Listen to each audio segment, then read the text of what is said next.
할렐루야. 하나님의 거룩한 은총이 우리 사랑하는 모든 믿음의 가족들의 삶에 충만히 임하시기를 축복합니다. 우리가 살아가면서 기대했다가 실망하는 일들이 종종 있습니다.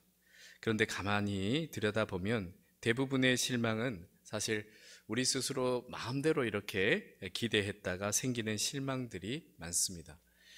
예전 제가 사역했던 교회의 청년부에 조용히 아주 그리고 또 성실하게 신앙생활을 잘 하던 자매가 있었습니다. 늘 친절해서 어려운 지체들을 잘 챙겨주고 또 형제들에게도 인기가 많았습니다. 그러던 어느 날 한 형제가 그 자매가 아무래도 자기에게 뭔가 마음이 있는 것 같다 하는 생각을 하게 됩니다. 왜냐하면 이렇게 만나면 아주 눈인사를 반갑게 해주고 또 모임 가운데 있다 보면 이렇게 물도 챙겨주고 이렇게 해서 그래서 이러한 것들이 그 형제에게는 특별한 의미로 해석되어서 그 자매가 아무래도 나를 좋아하는 것 같다는 기대를 품게 되었습니다. 그래서 그 형제가 용기를 내어서 이제 고백하려고 했습니다. 그런데 그 자매가 다른 형제랑 사귄다는 소식을 듣게 되었습니다. 순간 그 형제가 크게 실망하면서 속이 상했습니다. 그리고 조금 화도 났습니다. 아니, 나는 어떻게 하고 나는 뭐야 이런 생각을 했습니다. 하지만 사실 그 자매는 그 형제에게 어떤 특별한 감정으로 특별하게 행동한 게 없었습니다. 사실은 우리가 일반적으로 교회에서 이렇게 만나면 이렇게 인상 쓰면서 이렇게 인사하진 않잖아요. 눈웃음 지으며 인사를 하죠. 그리고 그 자매가 다른 모든 사람들 모임에서 이렇게 물 챙겨주다가 그 형제 오면 또 물을 챙겨줬던 건데 아무래도 그 형제가 자매를 좋아하는 마음과 기대가 있다 보니 그러한 행동들이 특별한 관심처럼 이렇게 해석된 것입니다. 그러한 착각에 스스로 기대했다가 그 기대가 무너지자 실망도 하고 조금 화도 났던 것 같습니다. 사랑하는 성도 여러분, 실망은 언제 찾아옵니까? 생각해 보면 기대했기에 찾아옵니다. 뭔가를 기대하는 것, 이건 잘못된 것은 아닙니다. 하지만 그 기대가 잘못된 기대, 즉 자기 중심적인 기대였다면 이야기는 달라집니다. 그러한 기대가 무너질 때 실망은 생각보다 훨씬 더 깊고 심지어 분노로까지 이어지는 경우가 많습니다. 사랑하는 성도 여러분, 우리가 자칫 잘못하면 우리의 신앙생활도 이와 비슷할 수 있습니다. 처음 신앙생활의 시작대를 살펴보면 대부분은 내가 바라는 예수님을 그리면서 시작합니다. 내가 원했던 모습의 예수님을 기대하며 신앙생활을 시작합니다. 예수님 믿으면 병이 낫겠지. 예수님을 따르니까 문제는 다 해결되겠지. 예수님 자녀가 되었으니 이제는 어려운 일은 다 피해 가겠지 하고 말입니다. 이러한 기대가 전혀 틀린 것은 아닙니다. 그러나 현실에서 그러한 기대와는 다르게 어려움들이 찾아올 때 문제가 생깁니다. 가장 먼저 실망하게 됩니다. 그리고 어떤 이들은 실망을 넘어 하나님에게 서운함과 분노를 느끼기도 하고 심한 경우에는 주님께로부터 등을 돌리기까지 합니다. 우리가 신앙생활을 하면서 우리의 바람들을 하나님께 구하고 기대할 수 있습니다. 하지만 신앙이란 근본적으로 우리가 원하는 방향으로 하나님을 움직이는 것이 아니라 하나님이 원하시는 뜻 안에서 우리 자신을 조율해 가는 과정입니다. 그 여정입니다. 그런데도 우리의 자기 중심적인 일방적 기대가 계속될 때 실망은 더욱 깊어집니다. 오늘은 예수님께서 예루살렘에 입성하신 종려주일입니다. 우리가 예루살렘의 군중들처럼 주님을 향해 외치는 호산나의 그 외침 속에 혹시 우리의 욕망이 더 씌워진 기대가 섞여 있지는 않으십니까? 오늘 말씀을 나누는 가운데 이 질문의 답을 우리 함께 생각해 보는 시간이 되었으면 합니다. 나는 예수님께 어떤 기대를 가지고 있는가? 그 기대는 말씀에 근거한 것인가? 아니면 내 욕심의 포장인가? 오늘 우리는 예수님이 걸어가신 진정한 왕의 길, 곧 십자가의 길 앞에 서 있습니다. 예수님께서 예루살렘에 입성하셨을 당시 수많은 무리가 종려나무 가지를 흔들며 길에 자신의 겉옷을 벗어서 이 카펫을 대신해서 깔며 외쳤습니다. 호산나, 다윗의 자손이여 찬송하리로다, 주의 이름으로 오시는 이여. 이 장면은 그 영화의 이 마지막 웅장한 엔딩처럼 보였습니다. 왕을 맞이하며 열광하는 백성들, 그 중심에 예수님이 계셨습니다. 하지만 그날 예루살렘 거리에서 울려 퍼졌던 환호는 참된 신앙의 고백이라기보다는 자기 중심적인 기대와 오해가 섞인 외침이었습니다. 예수님 당시의 유대 사회는 로마 제국의 지배 아래에 있었습니다. 로마는 유대인들의 자치권을 일부 허용하고 있었지만 실제로는 무거운 세금과 군사적 억압으로 유대인들을 철저히 통제하고 있었습니다. 이로 인해 백성들은 큰 고통 가운데 있을 수밖에 없었습니다. 그래서 이스라엘은 해방자, 민족의 구원자, 새로운 왕을 간절히 기다렸습니다. 실제로 예수님께서 오시기 전후하여서 이스라엘에는 메시아 사상 운동이 여러 차례 있었습니다. 대표적으로 BC 167년경 마카비 혁명이 있었고 AD 66년경 유대 전쟁까지 수많은 유대 지도자들이 로마에 대항했습니다. 그러나 모두 실패했습니다. 이런 배경 속에서 메시아는 더 이상 단순한 영적 지도자가 아닌 현실을 바꿔줄 정치적 구원자, 곧 다윗 왕처럼 칼을 들고 나라를 회복시킬 자로 받아들여졌습니다. 그런 상황에서 보리떡 5개, 물고기 2마리로 5,000명 이상을 배불리 먹이시고 병든 자를 고치시며 심지어 죽은 자를 살리시는 예수님이 나타나신 것입니다. 그 예수님이 로마의 권세를 등에 업고 있던 바리새인과 서기관들까지 꾸짖으시며 하늘의 권세를 선포하시니 유대인들이 보기에는 그들이 기대했던 메시아로 보였습니다. 그런 예수님이 유월절을 앞두시고 예루살렘 성으로 들어오신다고 하시니 많은 유대인들이 엄청난 기대를 하면서 호산나를 외치지 않을 수 없었습니다. 여기서 호산나는 히브리어로 지금 구원하소서라는 뜻입니다. 그 외침은 외형상 예수님을 찬양하고 높이는 것처럼 보였지만 실상은 현실의 구원에 대한 극히 자기 중심적인 요구사항을 외친 것입니다. 이렇게 그들의 외침 속에는 이기적인 기대가 자리하고 있었습니다. 하지만 예수님은 군중들의 그러한 기대대로 움직이지 않으셨습니다. 개선 장군이 타고 들어와야 할 백마가 아니라 나귀, 그것도 새끼 나귀를 타고 입성하셨습니다.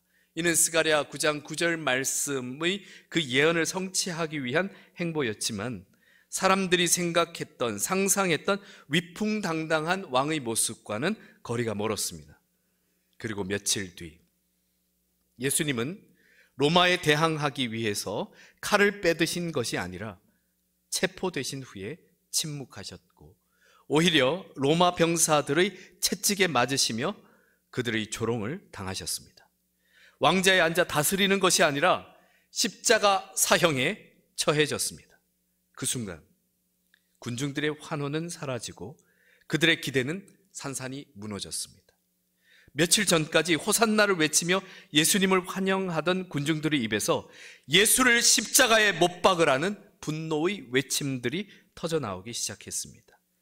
물론 유대인 지도자들의 모함과 계략이 그 당시 예수님의 사형 선고의 배경에 있었지만 군중들이 이렇게까지 예수님에게서 순식간에 돌아선 것은 그들이 가지고 있었던 자기 중심적인 기대와 예수님의 행보가 전혀 달랐기에 크게 실망했고 심지어 배신감마저 들었기 때문입니다. 사랑하는 성도 여러분, 우리는 신앙생활에서 예수님의 예루살렘 입성 당시 종려나무 가지를 흔들며 환호했던 군중들처럼 혹시 오늘날 우리도 자기 중심적인 기대로 예수님을 열심히 환호하고 있는 것은 아닙니까? 그래서 정작 예수님이 십자가의 길, 고난과 침묵의 길, 하나님의 뜻에 순종하는 길로 가실 때 혼자 속으로 이렇게 말씀하진 않았습니까? 주님, 제가 원했던 길은 이런 게 아닌데요.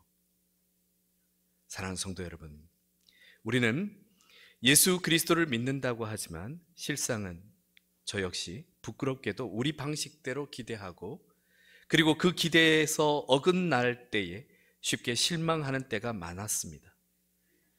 그리고 심지어 우리 마음에서 예수님을 밀어내기까지 했습니다. 우리의 호산나의 외침은 어떤 외침입니까? 진정 예수님을 왕으로 모시는 찬양입니까? 아니면 내가 원하는 것을 얻기 위한 자기 중심적인 기대의 외침입니까? 예수님은 분명히 이 땅에 참된 왕으로 오셨습니다. 그러나 예수님은 이 세상이 기대하는 방식의 왕이 아니었습니다. 하나님의 뜻을 온전히 이루시는 왕, 우리를 구원하시기 위해 십자가를 지시는 왕으로 이 땅에 오신 것입니다. 그러나 당시 군중들이 기대했던 왕과는 많이 달랐습니다. 화려한 옥좌임 세상의 권좌에 앉지 않으시고 거칠고 고통스러운 십자가를 향해 걸어가셨습니다. 그 길은 사람들의 눈에는 수치스럽고 실패한 길로 보였습니다. 실제로 유대인들의 눈에는 그렇게밖에는 보일 수밖에 없었습니다. 왜냐하면 신명기 21장 23절에 이런 말씀이 있습니다. 나무에 달린 자는 하나님께 저주를 받았음이니라. 즉 유대인들의 율법에 따르면 나무에 달린다는 것, 곧 십자가 형을 당한다는 것은 하나님께 저주받은 자의 상징이었습니다. 그래서 지금까지도 유대인들은 예수님을 메시아로 도저히 받아들이지 못하고 있습니다. 그러나 예수님은 그런 저주의 형벌을 받기 위해 골고다 언덕을 향해 걸어가셨습니다. 사람들은 고개를 돌렸고 로마 군인들은 조롱하였으며 제자들은 대부분 떠나버렸습니다. 하지만 성경은 분명히 증언하고 있습니다. 바로 그 저주의 길, 그 고난의 길, 그 십자가의 길이야말로 진정한 왕의 길이며 하나님의 구원을 완성시키는 유일한 구원의 길이라는 사실을 말입니다. 사랑하는 성도 여러분, 예수님께서 십자가에서 감당하셨던 일은 단지 고난을 견딘 숭고한 일 정도가 아닙니다. 주님은 십자가에서 저와 여러분의 죄를 담당하시고 모든 인류를 사망의 권세에서 자유케 하셨습니다. 히브리서 2장 14절에서 예수 그리스도가 죽음을 통하여 죽음의 세력을 잡은 자 곧 마귀를 멸하시며, 아멘. 십자가는 사단의 권세를 무너뜨리는 하늘의 심판대였습니다. 하나님의 정의와 사랑이 동시에 쏟아진 구속의 자리였습니다. 우리는 종종 세상이 보는 시각에서 십자가를 보며 우리의 기대와는 다른 실패의 상징처럼 여겨지고 느낄 때가 있습니다. 하지만 실제는 그 십자가에서 예수님은 승리하셨고 정복하셨고 완성하셨습니다. 우리가 기대했던 것과는 달랐던 바로 그 십자가가 우리를 구원한 것입니다. 사랑하는 성도 여러분, 십자가의 길이 진정한 왕의 길인 또 하나의 이유는 이 길 이외에는 부활의 영광으로 나아갈 수 있는 다른 길이 없다는 것입니다. 예수님께서는 No cross, no crown, 십자가 없이는 부활의 영광도 없으며 죽음 없이는 생명도 없다는 진리를 몸소 보여주셨습니다. 우리의 신앙생활에서 세상에서처럼 영광만 원하고 승리만 원하고 높아지는 것만 원한다면 우리는 예수 그리스도를 통해서 아무것도 얻을 수 없을 것입니다. 사랑하는 성도 여러분, 예수님께서 선포하신 하나님 나라의 원리는 다릅니다. 한 알의 밀이 땅에 떨어져 죽지 아니하면 한 알 그대로 있고 죽으면 많은 열매를 맺느니라. 아멘. 그래서 십자가는 가장 낮아지는 자리이지만 모든 것을 심판하는 가장 높은 자리입니다. 십자가는 저주의 길이지만 부활의 영광에 이르는 유일한 길입니다. 미국의 남북전쟁 이후에 미국에서는 이름 모를 병사를 기리는 전통이 생겨났습니다. 특히 워싱턴 알링턴 국립묘지에 세워진 무명용사의 무덤은 이름도 남기지 못한 이들의 희생을 기리고 있습니다. 그래서 이 무덤 앞에 서게 되는 모든 이들은 누구라도 이렇게 말하게 될 수밖에 없습니다. 당신의 이름은 몰라도 우리가 누리는 자유는 당신의 희생 덕분입니다. 많은 역사의 전장에서 이렇게 이름 없는 희생과 헌신이 있었고 바로 그 위에 승리의 깃발이 휘날리게 되었습니다. 사랑하는 성도 여러분, 당시의 그 십자가도 마찬가지였습니다. 그 누구도 환호하지 않았던 그 길에서 세상은 예수님을 실패자라 불렀지만 예수님은 인류에게 진정한 자유를 주셨습니다. 우리 모두에게 자유를 주셨습니다. 그 십자가의 죽음으로 인해 우리는 참된 자유를 얻었고 무엇보다 가장 값진 생명을 얻었습니다. 이보다 더 영광스러운 왕의 승리가 어디에 있겠습니까? 우리는 종종 세상의 기준으로 성공과 영광을 해석합니다. 부끄럽게도 그리스도인도 마찬가지로 그렇게 해석할 때가 많습니다. 하지만 예수님은 십자가를 통해 영광을 이루셨고 죽음을 통해 생명의 길을 여셨습니다. 우리가 진정 주님의 제자라면 우리도 예수님께서 걸어가신 그 십자가의 길을 피할 수는 없습니다. 그러나 사랑하는 성도 여러분, 이 길이 제일 좋은 길입니다. 이 길이 제일 값진 길입니다. 이 길이 정말 진정 저와 여러분을 살리는 길입니다. 평안함의 길이 아니라 순종의 길을, 사람들의 환호가 아니라 하나님의 뜻을 따라 걷는 삶을, 그것이 오늘 우리에게 주어진 진정한 왕의 길입니다. 예수님의 예루살렘 입성 장면을 바라보며 다시 이러한 질문을 드립니다. 나는 예수님을 어떤 왕으로 맞이하고 있는가? 그리고 나는 어떤 길을 따르고 있는가? 이런 질문 앞에서 우리는 쉽게 물론 예수님은 나의 왕이십니다 라고 고백할 수도 있을 겁니다. 하지만 그 고백이 만일 그저 입술의 고백에만 머무른다면, 그리고 여전히 삶은 자기 중심적인 것들로 가득 차 있다면 우리는 주님을 진정한 왕으로 아직 맞이한 것이 아닙니다. 예수님은 분명히 이렇게 말씀하셨습니다. 누구든지 나를 따라오려거든 자기를 부인하고 자기 십자가를 지고 나를 따를 것이니라. 아멘. 예수님을 진정한 왕으로 맞이한다는 것은 주님이 가신 그 십자가의 길, 즉 자기를 부인하고 하나님의 뜻에 순종하는 그 길을 따라 걷는 것입니다. 예수님을 믿는다는 것은 편안하고 안전한 길을 보장받는 거래가 아닙니다. 주님의 뜻이라면 어디든 따라가겠습니다 라는 전적인 순종입니다. 그런데 우리는 종종 예수님을 믿는다고 하면서도 우리 안에 또 다른 예수님을 만들어냅니다. 내가 원하는 방식으로 역사하시는 예수님, 내가 기도하는 대로 응답하시는 예수님, 그러나 내 삶을 간섭하지는 않는 예수님, 내 계획을 도와주시는 보조자로서의 예수님 등 내가 기대하는 자기 중심적인 예수님을 만들어냅니다.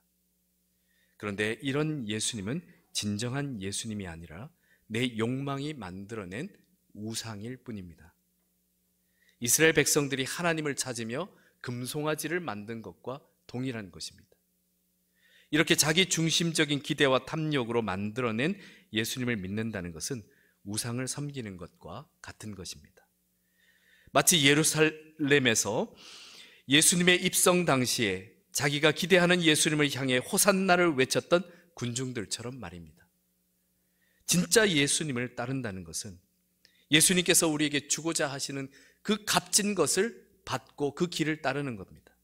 물론 예수님은 우리의 어리석고 연약함들을 이해하시며 긍휼하심을 베푸십니다. 그러나 우리가 정말 놓치지 말아야 할 것, 세상에서 모든 걸 다 잃어버리더라도 이것만큼 놓치지 말아야 할 것은 우리를 십자가의 길을 통해 부활의 영광에 이르게 하시는 그 영원한 생명만큼은 놓쳐서는 안 됩니다. 사랑하는 성도 여러분, 앞서도 말씀드린 것처럼 우리의 삶의 많은 실망은 결국 자기 중심적인 기대에서 비롯됩니다. 그러나 그런 헛된 기대를 내려놓고 예수님을 참된 왕으로 진실로 영접하는 사람은 자기 십자가를 지고 주님의 길을 따르기 시작할 것입니다. 물론 그 길은 세상의 기준으로 볼 때 결코 쉬운 길은 아닙니다. 때로는 눈물의 골짜기를 지나고 이해받지 못하는 억울함과 외로움도 따를 수 있습니다. 하지만 성경은 분명히 약속합니다. 성경에 이르되 누구든지 그를 믿는 자는 부끄러움을 당하지 아니하리라. 아멘. 그렇습니다. 예수님의 십자가의 길을 따르는 사람은 결코 실망하지 않습니다. 그 길에 고난은 있겠지만 그 길은 반드시 영광으로 이어지는 길일 것이기 때문입니다. 그 길에 눈물은 있겠지만 그 길은 결국 부활의 기쁨을 마주하도록 인도하는 길일 것이기 때문입니다. 그렇다면 사랑하는 성도 여러분, 우리가 어떻게 하면 좀 더 예수님을 참된 왕으로 믿고 바르게 따를 수 있겠습니까? 그 방법은 복잡하지 않습니다. 하지만 복잡하지 않다고 해서 결코 쉬운 것은 아닙니다. 그 방법은 오직 주 예수 그리스도의 십자가만을 바라보는 것입니다. 그리고 그 십자가 앞에서 다시 우리 자신을 정직하게 바라보는 것, 그것이 시작입니다. 내 안의 기대와 감정, 내 욕심들이 혹시 하나님의 뜻을 가리고 있지는 않는지 돌아보아야 합니다. 기도할 때에도 내 뜻을 주장하기보다는 하나님의 뜻에 내 마음을 조율해가는 훈련이 필요합니다. 그리고 날마다 십자가를 묵상하며 예수님의 겸손한 순종을 따라 우리도 하나님의 뜻에 순종하는 삶을 선택해야 합니다. 이 길이 가장 값지고 귀한 길입니다. 왜냐하면 하나님께서 우리의 인생을 책임져 주실 것이기 때문입니다. 사랑하는 성도 여러분, 오늘 우리는 예수님의 예루살렘 입성을 함께 묵상하고 있습니다. 사람들은 종려나무 가지를 흔들며 환호하며 예수님을 왕으로 환영했습니다. 그러나 정작 예수님께서 걸어가신 길은 왕의 대로가 아닌 십자가의 길이었습니다. 예수님은 사람들의 기대에 따라서가 아니라 하나님의 뜻에 따라 순종하여 저와 여러분을 위한 구원의 길을 조용히 그러나 담대하게 걸어가셨습니다. 분명 그 길은 고통스러울 만큼 외롭고 힘겨운 길이었습니다. 하지만 그 길을 통해 죄와 사망의 권세를 이기시고 우리에게 부활과 영생의 문을 활짝 열어주셨습니다. 그렇습니다. 진정한 왕의 길은 우리가 원하는 방식이 아니라 하나님의 방법으로 이루시는 십자가의 길이었습니다. 오늘 우리에게 필요한 신앙은 결코 실망하지 않을 길, 결코 후회하지 않을 길을 선택하는 믿음의 용기입니다. 그 길이 바로 십자가의 길, 진정한 왕의 길입니다. 이 길이 우리를 살립니다. 가장 좋은 길이며 이 길 가운데 서 있을 때 주님께서 저와 여러분의 인생을 책임져 주실 것을 믿습니다. 그 길 끝에는 참된 생명과 부활의 영광이 있습니다. 그 길에서 주님을 따르는 자는 결코 실망하지 않을 것입니다.